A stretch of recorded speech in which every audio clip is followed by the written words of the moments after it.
Iran said no weapon on Earth could touch their underground fortress. 20 years of construction, 200 feet of solid mountain rock, billions of dollars. 4 American pilots proved them wrong before sunrise. This is how Operation Epic Fury pulled off the impossible. Picture this deep inside Iran's Alborz Mountains. There's a maze of tunnels carved straight through bedrock.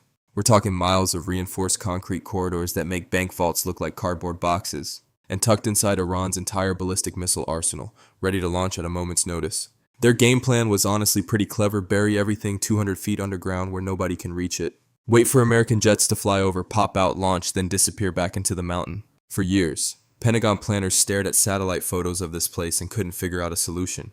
Drop a regular bomb on this mountain and you're basically just rearranging rocks on the surface. These bunkers sit under hundreds of feet of pure granite, deeper than most skyscrapers are tall. Now I know what you're thinking: doesn't the US Air Force basically own the sky at this point? Why not just scramble a squadron of F-15s and handle business? Here's where it gets complicated real quick. Sure, most of Iran's air defense network was already knocked out by this point in the conflict, but scattered across the country, rogue S-300 missile batteries were still lurking, waiting for a target, for any fighter pilot. One unlucky radar lock from a hidden launcher could end everything in seconds. Nobody at the Pentagon was about to gamble American lives and $100 million jets on a maybe. So what do you send when your best fighters can't get the job done safely? You send in the B-2 Spirit, a $2 billion ghost that radar literally cannot see. This aircraft was designed from scratch for exactly this kind of mission. Most planes gotta dodge missiles and outrun radar, but the B-2 just cruises through like nobody's watching. It flies way up in the stratosphere, completely invisible to every defense system on the ground.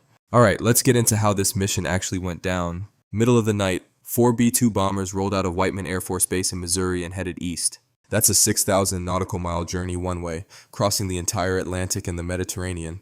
These crews had to refuel mid-air multiple times just to keep the mission alive. But here's the thing: before the B-2s could get anywhere close, somebody had to soften up the battlefield. EA-18 Growlers went in first, flooding Iranian radar screens with pure electronic noise. At the same time, fighter jets were hunting down every surface-to-air missile site they could locate. The goal was simple: make Iran's entire defense network go completely blind.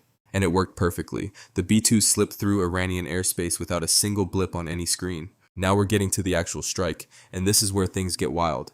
The moment those bombers reached their coordinates, the internal bomb bay doors swung wide open. They didn't just drop one massive bomb and cross their fingers. That's not how precision warfare works. Instead, they released dozens of GPS-guided bunker busters in a carefully calculated sequence. Each bomb was programmed to hit at the exact angle needed to collapse those massive reinforced doors. They targeted ventilation shafts, structural weak points, anything that would trap those missiles inside forever. Let's talk about the weapons themselves, because this is honestly fascinating. The workhorse bomb was the BLU-109, a 2,000-pound beast designed specifically to punch through concrete.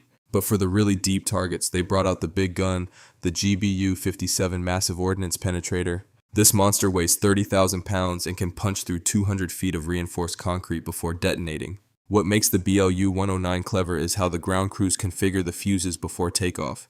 They can set up a nose fuse for instant surface explosion, or a tail fuse that delays detonation. With the delayed fuse, the bomb punches clean through the concrete first, then explodes inside the bunker. The fuse counts down just milliseconds after penetration, then triggers a 500-pound payload. It literally rips the target apart from the inside out, and each bomb costs just $4,000. Now you might be wondering how a $2 billion aircraft actually stays invisible. Most planes have those vertical tail fins sticking up in the back that bounce radar signals right back. The B-2 has 0 vertical surfaces anywhere on the entire airframe, which is wild when you think about it. Instead of tail fins, they use split drag rudders built right into the wing edges for steering.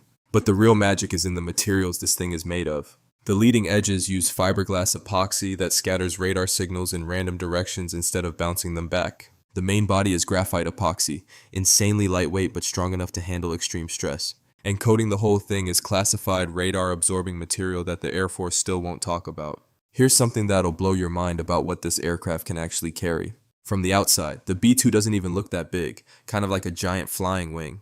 But crack open those bomb bays and you can fit 80 Mark 82 bombs. That's 40,000 pounds of ordnance. All hidden inside something that looks like it flew straight out of a science fiction movie. Depending on the mission, they can also load up 16 cruise missiles that fly themselves to the target. Those missiles extend their own wings after launch and can cruise 230 miles to hit whatever they're aimed at.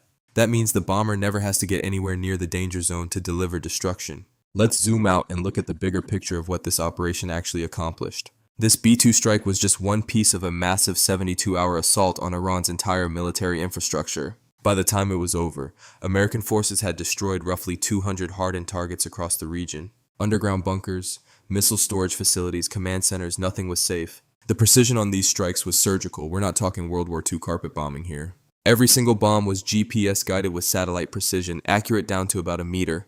Guidance computers constantly adjusted 4 steering fins on each bomb, correcting the flight path every second. That's why B-2s fly so high the bombs need altitude to have time to steer themselves precisely. Think about this for a second. Iran spent 2 decades carving out those mountain bunkers, pouring billions into what they thought was an untouchable fortress. They looked at that 200 feet of solid rock and concrete and figured nothing could possibly reach their missiles. Then in one single night, 4 aircraft flying from halfway around the world proved all of that wrong. Those missiles they spent billions protecting are now permanently buried under their own collapsed mountain. When you've got a $2 billion ghost carrying 40,000 pounds of precision-guided destruction, and that ghost can fly 6,000 miles completely invisible to every radar system on the planet, it fundamentally changes how any country thinks about protecting their most valuable assets. 20 years to build, 1 night to destroy. That's Operation Epic Fury, and that's the reality of modern air power.